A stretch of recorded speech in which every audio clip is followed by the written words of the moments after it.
Graças e paz, irmãos, boa noite a todos. Graças a Deus que nós estamos retornando aqui ao nosso culto presencial durante a semana.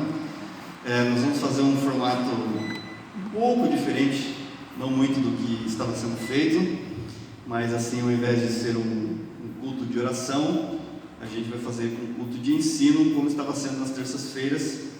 Querendo Deus, as coisas voltem ao normal. Nossa ideia é continuar assim, ter EBD e tudo mais, mas por enquanto a gente vai nesta linha. Vamos fazer uma oração. Você pode ficar sentado onde você está mesmo, cubra a sua cabeça. Vamos orar, pedindo que o Senhor ilumine as nossas mentes, nossos corações através da sua palavra, e depois nós vamos meditar aqui um tempo. Maravilhoso Deus, nosso glorioso e querido Pai, que por meio de Jesus Cristo nos amou, nos salvou, nos comprou e nos trouxe para a Tua presença. Queremos te pedir, ó Deus, humildemente, a Tua graça, Teu favor, que o Senhor venha trabalhar em nossos corações, a Tua palavra, ó Deus, venha mexer com os nossos valores, que o Senhor nos ensine, que a Tua igreja seja edificada e o Teu nome seja glorificado. Senhor, nós queremos mais profundidade com relação à Tua palavra, queremos aprender um pouco mais. Oramos a Deus pelo nosso país, pela nossa igreja, para aqueles que não podem estar aqui, que o Senhor os abençoe, os guarde e os proteja, e esteja, Senhor, com o Teu Espírito Santo, iluminando nossas mentes e aquecendo os nossos corações. Assim eu te louvo e te agradeço em nome de Jesus. Amém. Irmãos, abra sua Bíblia na primeira carta do apóstolo Paulo aos Coríntios. Nós vamos trabalhar aqui nos 4 primeiros versos, 1 Coríntios capítulo 15, os versos 1, 2, 3 e 4. Aqui nas terças-feiras a gente vai falar sobre um tema, uma pergunta na verdade, né? Sobre o que é o Evangelho. Que Deus me dê graça para poder alcançar também esses pré-adolescentes ou adolescentes que estão aqui com a gente hoje, né? Irmão, se tiver pergunta no meio do transcorrer aí do ensino, você pode perguntar, não tem problema não, tá bom? 1 Coríntios capítulo 15, os versos 1 até o 4 diz assim: Irmãos, venho lembrar-vos o Evangelho que vos anunciei, o qual recebestes e no qual ainda perseverais. Por ele também sois salvos, se retiverdes a palavra, tal como vos-la preguei, a menos que tenhais crido em vão. Antes de tudo vos entreguei o que também recebi, que Cristo morreu pelos nossos pecados, segundo as Escrituras, que foi sepultado e ressuscitou ao terceiro dia, segundo as Escrituras. Novamente vou repetir o assunto que eu vou falar em forma de uma pergunta chamada o que é o Evangelho? E através desse texto que nós lemos aqui e outros que nós vamos trabalhar nas próximas semanas, querendo Deus, nós vamos falar um pouco do Evangelho. Bom, isso de primeira mão pode parecer algo assim, poxa, mas eu já sei, eu já estou na igreja há um bom tempo, eu conheço o Evangelho, então qual a necessidade de eu saber sobre o Evangelho, ou por que essa pergunta, o que é o Evangelho? Irmãos, é o seguinte, se nós hoje, no nosso mundo globalizado, né, e tecnológico, quando a gente vai para algum lugar, uma das primeiras coisas que a gente faz é utilizar um GPS, né? Se a gente vai para um lugar desconhecido, a gente pega um GPS, coloca o endereço, o GPS vai te dar os quilômetros, se tem pedágio, se tem radar, se tem polícia, se não tem. O GPS hoje, ele vai nos trazer essa função. E GPS significa Sistema de Posicionamento Global, né? Ou então, quando a gente está próximo a um local, a gente também utiliza o GPS, porque a gente, por referência, fala, bom, esse lugar eu conheço, mas a rua especificamente eu não conheço. Ainda mais em Sorocaba, que parece que cada dia um bairro novo brota, não sei de onde aí, e o bairro que era o nome já não é mais aquele nome, é outro nome. Então a gente tem o GPS, que é o Sistema de Posicionamento Global, né? Então, quando a gente está próximo ao destino, a gente também usa o GPS. E muitas vezes a gente está próximo do Evangelho, mas a gente ainda está tateando e perguntando ou não entendendo o que de fato é o Evangelho. E veja como o apóstolo Paulo ele começa aqui: irmãos, venho lembrar-vos. Agora eu te pergunto, como que pode um homem que escreve uma boa quantidade de texto, não tinha capítulos naquela época, mas vamos aqui pelos capítulos, ele está no 15º capítulo dessa epístola, falando sobre santificação, sobre a obra de Deus, justificação, dons espirituais, o amor. E aí ele está quase concluindo, ele vem dizer assim: venho lembrar-vos do Evangelho. Então a gente precisa do Evangelho todos os dias. Se não me engano, foi Martinho Lutero que disse que nós precisamos pregar o Evangelho a nós mesmos, porque nós esquecemos do Evangelho todos os dias. E a gente tem um problema muito sério de reduzir o Evangelho simplesmente a palavra boa notícia. O que é o Evangelho? É a boa nova. O Evangelho é boa nova, sim, irmãos. Graças a Deus por isso. São boas notícias, ótimas notícias. A notícia de que Deus salva pecadores indignos em Cristo. Mas a gente reduz o Evangelho somente a boas novas. Então que Deus nos ajude para que a gente não reduza o Evangelho somente a palavra boas novas, mas que a gente entenda que o Evangelho, apesar dele ter esse significado glorioso, a amplitude das boas novas, ela é muito maior do que a gente pode imaginar. Então a Bíblia é mais do que um GPS. E se nós podemos utilizar as mesmas siglas do GPS para a Bíblia, eu daria o nome aqui de Guia Providencial da Salvação. É através da Bíblia que nós entendemos o Evangelho, é através da Bíblia que nós cremos no Evangelho. Irmãos, eu recentemente estava vendo um vídeo, e o pastor que escreveu um livro, o nome do livro chama-se Evangelho Explícito. E ele começou a trabalhar na igreja dele, a respeito, falando do que é o Evangelho, e pasmem, pessoas deram depoimentos em formato de testemunho mesmo, que eles estavam há 40 anos pertencendo ao meio evangélico e não sabiam o que era o Evangelho. Isso é muito triste, isso no mínimo é aterrador, é algo assim que nos assusta. Então no Evangelho, a Bíblia nos mostra o Cristo, o Filho de Deus, que ele pregou o Evangelho. E no início dos Evangelhos, vemos os evangelistas relatando sobre Cristo. Então vocês duas que estão aqui, guardem uma coisa, todos os irmãos que aqui estão presentes. Se você não gravar metade do que eu vou falar aqui, irmãos, mas se você guardar só isso, sair daqui com isso na sua cabeça, eu vou ficar muito feliz. O Evangelho não é sobre você. E por que eu disse que, se você olhar Mateus, Marcos, Lucas e João, olha só como os evangelhos começam. Mateus, livro da genealogia de Jesus. Então o Evangelho não é sobre nós, não é sobre você, não é sobre o homem. O Evangelho é sobre Cristo, sobre Deus. Marcos começa o seu Evangelho, princípio do Evangelho de Jesus Cristo. Ele não começa dizendo, olha, vocês, não. Princípio do Evangelho de Jesus Cristo, Filho de Deus. Lucas, ele já é um pouco mais extenso, Olha, eu fiz o primeiro tratado a respeito das coisas, escrevi, o primeiro tratado ele fala em Atos, mas resolvi escrever acerca das coisas que me aconteceram ao Teófilo. Ele está explicando para um homem a respeito do Evangelho. E no Evangelho de João,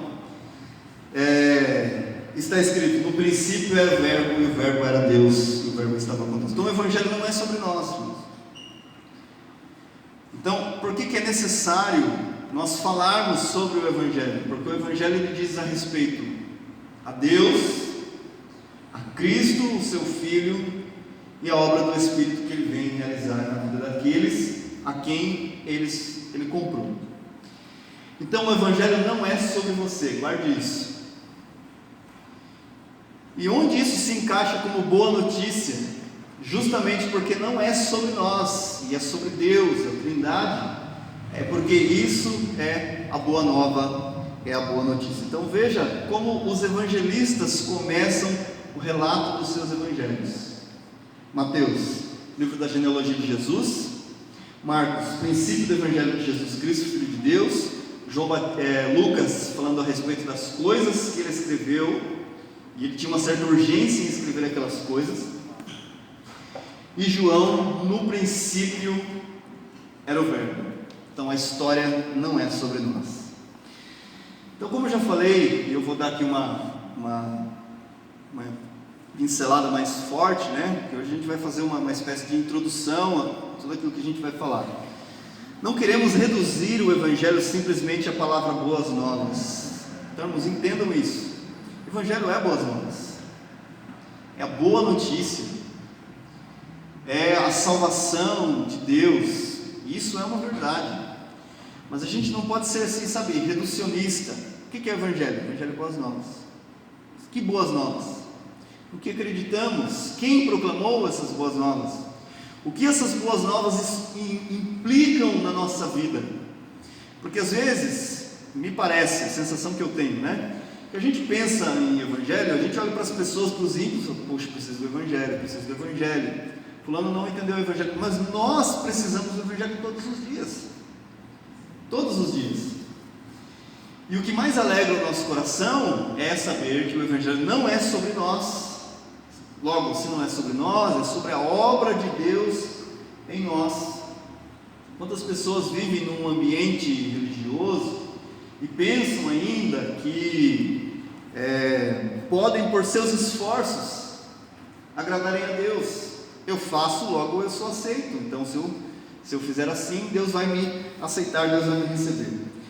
Mas que o Evangelho, ao alcançar a nossa vida, mude a nossa maneira de viver e enxergar a Deus. Então nós temos uma sequência lógica: boa nova, nova vida. Boa notícia, uma vida em novidade. O apóstolo Paulo trata isso em Romanos 6, né? Falando a respeito de aqueles que foram sepultados com Cristo no batismo, eles deveriam andar em novidade de vida, mas isso é um assunto para uma outra hora. Então, nos entrando aqui já no texto de 1 Coríntios, capítulo 15, Paulo fala do Evangelho que ele anunciou e que a igreja de Corinto havia recebido, pelo qual sois salvos. E essa expressão aqui, irmãos, sois salvos, ela não está falando de um estado perfeito. Foi salvo somente, pum, acabou, né? Deus vem, tira a pessoa, você está salvo. Também quer dizer isso. Mas a expressão aqui ela é mais profunda ao dizer o quê? Vocês estão sendo salvos. Não no sentido de que a nossa salvação não está garantida.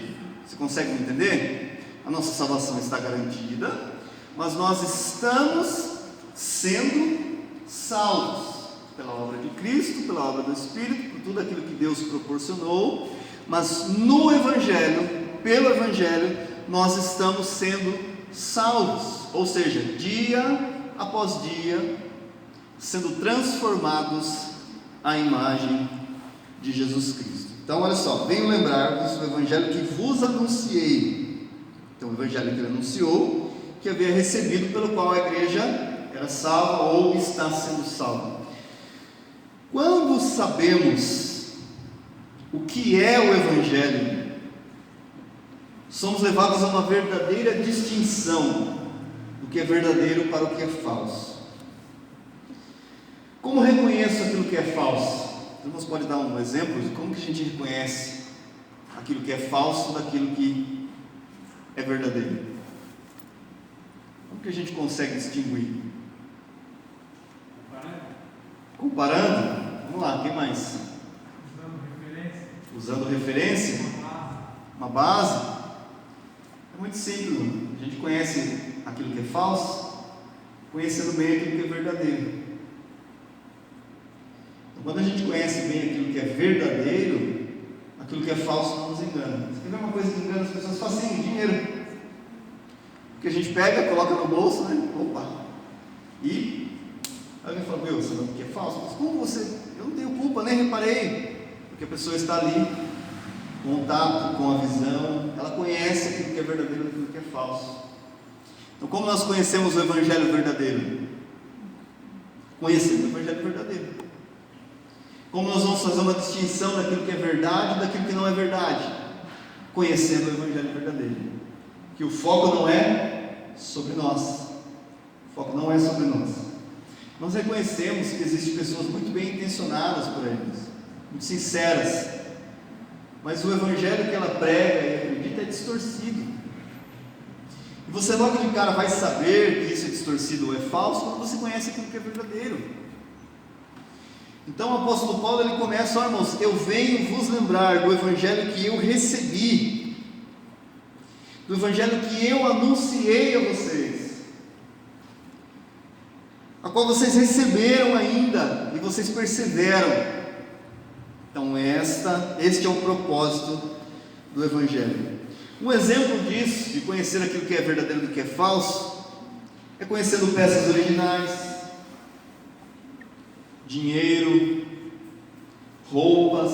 Vou dar um exemplo para você. Uma vez eu estava num supermercado, isso faz um bom tempo já, e a minha mãe, ela trabalhava com confecção, até hoje ela trabalha, e volta e meia ela trazia umas calças jeans para mim, e olha, foi um tempo que eu fui muito abençoado, porque eu só andava com calça de marca, e de graça ainda, né? E eu estava trabalhando no mercado, daí o rapaz chegou e falou assim: e essa calça aí, né?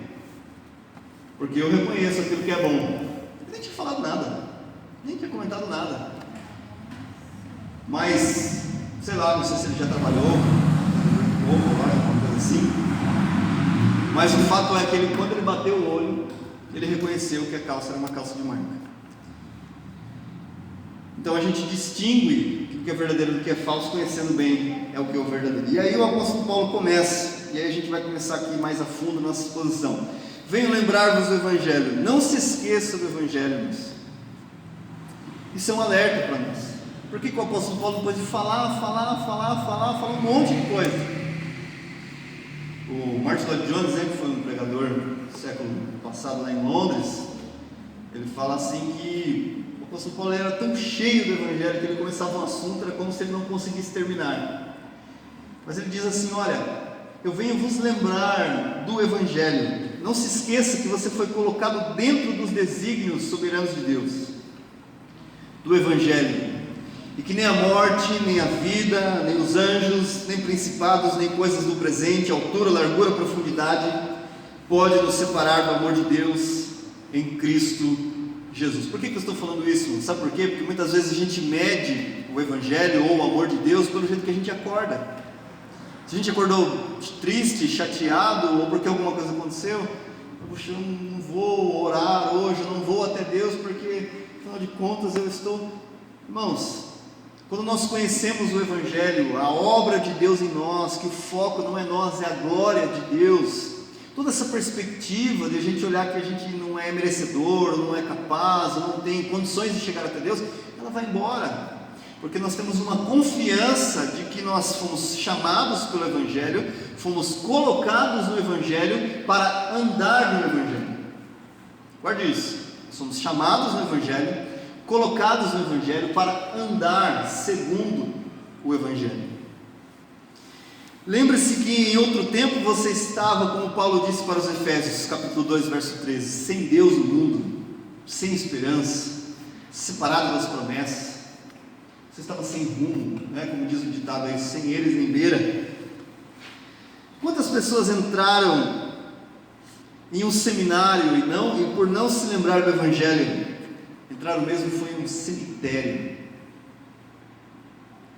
morreram, são mortos que andam e agora andam questionando e atacando a fé. Mas é muito triste isso é muito triste. Muitas pessoas tem contato com boa teologia, tem contato com a Bíblia, excelentes livros, sabe versículos e versículos, mas a verdade do Evangelho ficou só aqui, na mente. Na mente, modo dizendo, se entrasse na mente mesmo, Se a gente dá um exemplo, só parou aqui, a cabeça ficou cheia de informação. Aí fica igual um bebê que tem a cabeça maior do que o corpo, vai andar, pum, cai. Não é verdade? Deus fez os bebês assim, para que eles se desenvolvessem. O bebê tem a cabeça maior do que o corpo, ele vai andar, 1, 2, 3, pum, cai no chão, E tem muita gente assim. enche a cabeça, mas não enche o coração. Se esquece das verdades do Evangelho, e aí sofre esposa, sofre família, porque a pessoa sabe muito, mas só sabe para si, e não desceu para o coração. Então, muitas vezes as pessoas entram no seminário, e entram mesmo num cemitério, são mortos que andam, e agora estão atacando a fé, estão questionando a fé, estão em uma situação muito terrível. Vamos lá. Por ele também sois salvos, ou estão sendo salvos, no sentido de que a nossa salvação está em curso, ou em andamento. E aí o apóstolo Paulo diz assim: por ele também sois salvos, ou estão sendo salvos, se retiverdes a palavra, tal como vos lá preguei, a menos que tenhais crido em vão. O que é esse crer em vão? Paulo vai discorrer aqui ao longo do capítulo, dizendo que se Cristo morreu e não ressuscitou, a fé daquela igreja não era uma fé vã. Não é que o crer no Evangelho é um crer em vão. Mas se eles estão pertencendo a um círculo evangélico, eles não creem que Cristo morreu e ressuscitou, eles estão crendo em vão. É isso que o apóstolo Paulo está dizendo. E aí, prosseguindo, ele diz assim: antes de tudo vos entreguei o que também recebi. Verso 15. Irmãos, alguém tem alguma pergunta a fazer, um comentário, falar alguma coisa? Fique à vontade. Se alguém quiser falar alguma coisa, levante a mão, interrompe, tá bom? Não tem problema. Olha só, irmãos, quando ele diz no verso 3, antes de tudo vos entreguei o que também vos recebi, Paulo está usando aqui a mesma linguagem, a mesma palavra, por assim dizer, que ele usa na ceia, né? Porque eu recebi do Senhor o que também vos ensinei ou entreguei, né? Então este é o Evangelho de Paulo. Paulo está cheio, Paulo está transbordante do Evangelho. E a sua missão era passar o que havia recebido. Então no Evangelho, na boa nova, não reduzida, mas na boa nova amplificada, de tudo aquilo que Deus fez por nós em Cristo, o foco não é nós, mas também pode transbordar as nossas vidas, e isso ser passado adiante. Só que isso pode ser passado adiante de uma forma ofensiva até, vemos, porque hoje em dia a gente tem uma referência de evangelho muito baixa, só do Jesus te ama e tem um plano na sua vida, mas o evangelho é além disso, né? Então, se você começar a explicar o evangelho de fato como é, as pessoas vão torcer o nariz, vão virar a cara para você, e por aí vai. Mesma coisa ele fala sobre a ceia do Senhor, né? Recebi do Senhor o que também vos ensinei, ou entreguei, que o Senhor Jesus, na noite que foi traído, aqui vemos um homem preocupado com o evangelho que recebeu, o apóstolo Paulo. Irmãos, venho vos lembrar o evangelho que vos anunciei. Então Paulo está preocupado com o evangelho que recebeu, ou seja, ele está transmitindo de modo fiel o que recebeu e ao mesmo tempo confiante no evangelho que recebeu. E fica uma pergunta para nós, só um minutinho: nós confiamos no evangelho que nós recebemos? Pode falar, pastor. Pode finalizar, já. Não, pode ir. Eu achei interessante é o versículo 3. Ele fala assim, a parte B: Cristo morreu pelos nossos pecados, segundo as Escrituras. E o que eu aprendo aqui é que o Paulo é um expositor da palavra. Ele não fala segundo aquilo que acha, mas segundo aquilo que a palavra fala, né? Exatamente. Às vezes eu vejo assim, diversos vídeos falando o que é uma pregação expositiva. Nessa parte aqui está a resposta. Está a resposta. Ensinar aquilo que a palavra fala, segundo a Escritura. Segundo as Escrituras. Escrituras. Que você falou, né? Segundo o Evangelho de Jesus Cristo, né? Interessante. Exatamente. Vou tocar nesse ponto, tocando um ponto curioso que eu já ia falar mesmo, mas só voltando um pouquinho aqui, ó, você está transmitindo de modo fiel o que recebeu. Esse é um papel do pregador, fiel, e ao mesmo tempo confiante no evangelho que recebeu. Está confiante. Sabe por quê? Porque a verdade do evangelho é o que muda, é o que transforma a igreja. Eu vi esse mesmo pastor que falou a respeito do evangelho lá na igreja dele, de pessoas de 40 anos, ele fala a respeito do poder do evangelho. E que muitas vezes as pessoas que, principalmente jovens pastores, né, eles estão preocupados em assumir uma igreja e essa igreja crescer. E ele faz uma pergunta: quantos de nós estamos preocupados em que, se a nossa congregação tiver 9 pessoas, nós vamos permanecer fiéis ao Evangelho, pregando para essas 9 pessoas, né? Então, e o que ele quer entregar ou proclamar à igreja de Corinto? O Evangelho. O Sr. Rafael levantou uma bola, vamos dizer assim. Tem um outro ponto em Romanos que Paulo fala assim: segundo o meu Evangelho. Mas por que Paulo fala segundo o meu Evangelho? Porque é o Evangelho que eu recebi de Deus. Ou seja, o Evangelho que eu vos anuncio, ele é meu, eu estou anunciando, mas ao mesmo tempo ele não é meu, ele é de Deus. E Deus é glorificado quando o Evangelho é anunciado. Que Cristo morreu pelos nossos pecados segundo as Escrituras, que foi sepultado e ressuscitou ao terceiro dia, segundo as Escrituras. Observe onde ele recorre: as Escrituras. Só aqui são 2 vezes, quase de modo seguido, que ele fala que ele recebeu o Evangelho segundo as Escrituras. Ele tem base escriturística para falar. Ele está falando de todo o conceito de Deus, de toda a palavra de Deus. Paulo tem um GPS infalível e nunca está perdido. Nunca está perdido neste mundo. Pelo contrário, ele sabe muito bem de quem e sobre o que ele está falando. Sobre Cristo. E mais uma vez, para fixar na nossa cabeça, o Evangelho não é sobre nós. O Evangelho não é sobre nós. Muitas vezes a gente ouve algumas pregações totalmente fora de contexto. Eu estava falando com o Sr. Rafael domingo. O sonho de José. E Deus vai realizar o teu sonho. Irmãos, isso é um absurdo dos mais grossos que pode existir por aí. Porque o sonho de José não é um projeto pessoal. Não é um projeto pessoal. O sonho de José foi uma revelação que Deus deu a ele, como Deus ia preservar uma família do qual viria o Messias. Esse é o sonho de José. Não é para ninguém ser grande, não é para ninguém ficar se curvando, prestando reverência, batendo continência, porque você é o amadinho, o queridinho. Não é isso.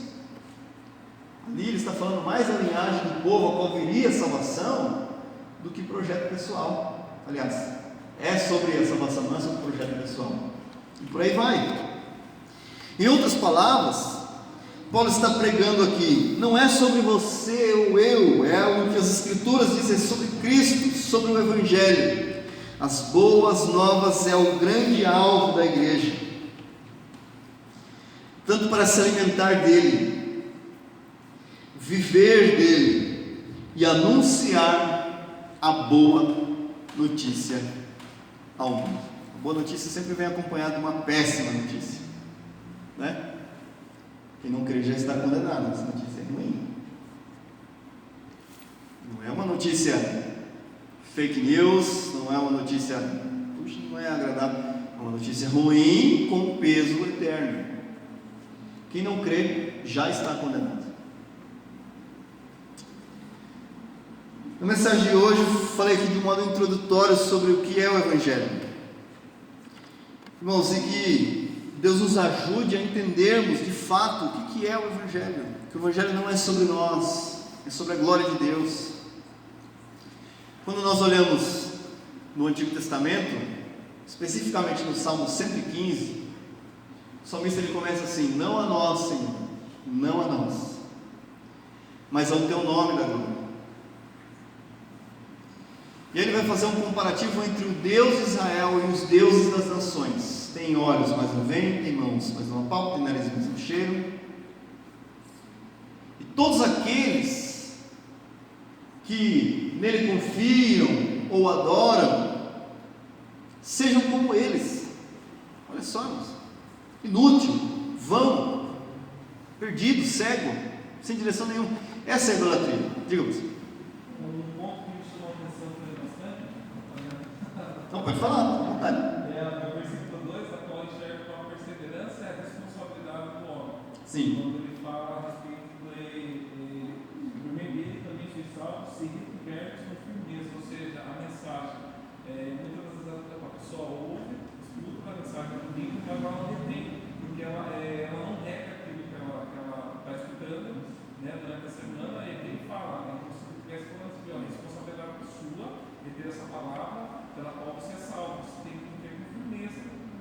ser que você não creu, ou creu, mas é ainda, né? Sim. E aí eu vejo a perseverança de uma responsabilidade nossa, baseando-se naquilo que a missão fala, né? No dedicar a palavra, né? Porque é interessante que muitas pessoas assim, ela escuta domingo a mensagem, na segunda-feira, se você pergunta, ela esquece. Por isso que até vejo que ele fala assim, viu, lembrai-vos do Evangelho, porque cai no esquecimento. Se não for alimentado aquilo que ela está estudando, vai esquecer. Ela vai esquecer. Exatamente. E quando eu falei aqui, vai muito então, em conta do que você está falando, quando eu falei assim, que a gente esquece do Evangelho, porque a gente tem uma amnésia total. Mas nosso grande desafio da perseverança no Evangelho é fazer com que aquilo que nós ouvimos de Deus, ele seja uma realidade na nossa vida. E como isso pode ser uma realidade na nossa vida? Crendo no Evangelho. Os discípulos interrogaram a Jesus assim: Senhor, como faremos para realizar as obras de Deus? É uma pergunta que ela está diante de nós em todo momento. Às vezes a gente quer ver Deus, quer o sobrenatural, isso e aquilo, mas será que a gente crê no Evangelho de fato? E o que é crer no Evangelho? É crer na obra de Cristo e tudo o que essa boa nova, não de modo reduzido traz, mas de modo amplificado, que é ao mesmo tempo simples, mas não é simplista. O Evangelho é muito simples, vocês concordam ou não concordam? O Evangelho é muito simples, crê e seja salvo. Que coisa mais simples do que isso? Mas ele não é uma coisa simplista. Há uma diferença em relação a isso. Então, quando nós abraçamos a simplicidade do Evangelho, não quer dizer que a superficialidade vai fazer parte da nossa vida.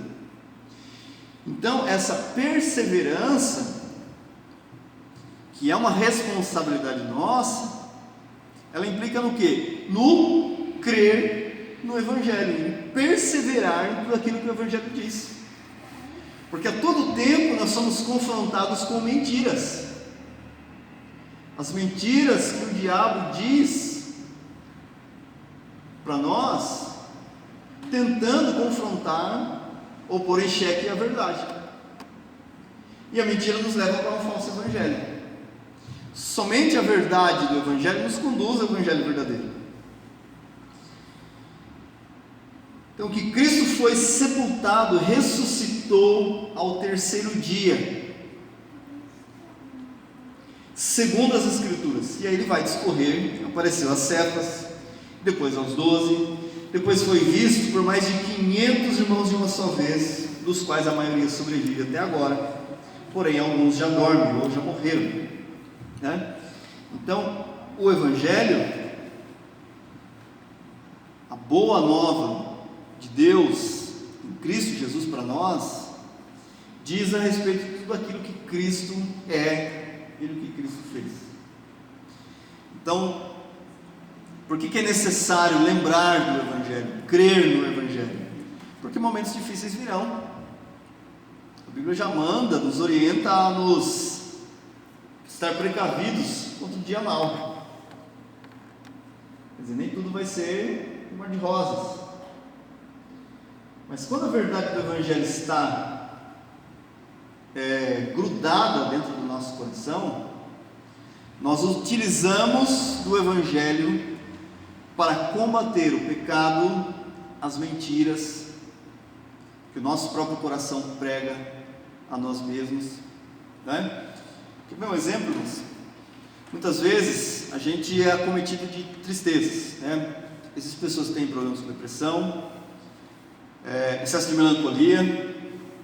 A gente sabe que o negócio não é fácil, mas quando a gente começa a levar a nossa mente para as verdades do Evangelho, é como disse um pregador. Quando você olha para o Salmo 42, você vê alguém lutando com a sua própria alma. Por que estás abatido, minha alma? Se você ler correndo, esse homem está triste. Esse homem não está triste apenas. Esse homem está triste, mas muito triste, e ele está combatendo com a sua própria alma. Por que estás abatido, minha alma? Ele está fazendo perguntas. Ele está pregando para a sua própria sobre algo. Por que está abatido? Espera em Deus, eu ainda louvarei. Quando irei me apresentar perante a face do Senhor? Então nós vemos o que? Uma luta por alegria. Uma luta pela alegria na salvação, em Deus, em tudo que Ele nos proporciona por meio de Cristo. Então quando Paulo fala aqui para lembrar do Evangelho, todos nós corremos um sério risco. E se você olhar o capítulo todo, o capítulo vai falar da esperança, da vida eterna, da ressurreição do corpo, da morte. Sabe, irmãos, quando o Evangelho ele está impregnado, por assim dizer, em nós, textos como o que diz aqui sobre o aguilhão da morte, é o pecado, ele vai estar sempre na nossa mente. Momentos mais difíceis, quando a gente perdeu um parente próximo, a situação que nós estamos vivendo, que a morte é iminente, está por aí, a gente consegue entender que Cristo venceu a morte. Ele venceu a morte. Então o foco não é sobre nós, o foco no Evangelho, que as Escrituras dizem. Este capítulo vai terminar com um foco no Cristo vitorioso. Amém, irmãos? Que Deus nos ajude. Nós vamos tirar aqui um período de oração. Que o Senhor nos dê graça para lembrar do Evangelho sempre, todos os dias. Que o Senhor nos ajude a, por meio dessa exposição desses 4 versos, entendermos que o Evangelho é presente na nossa vida.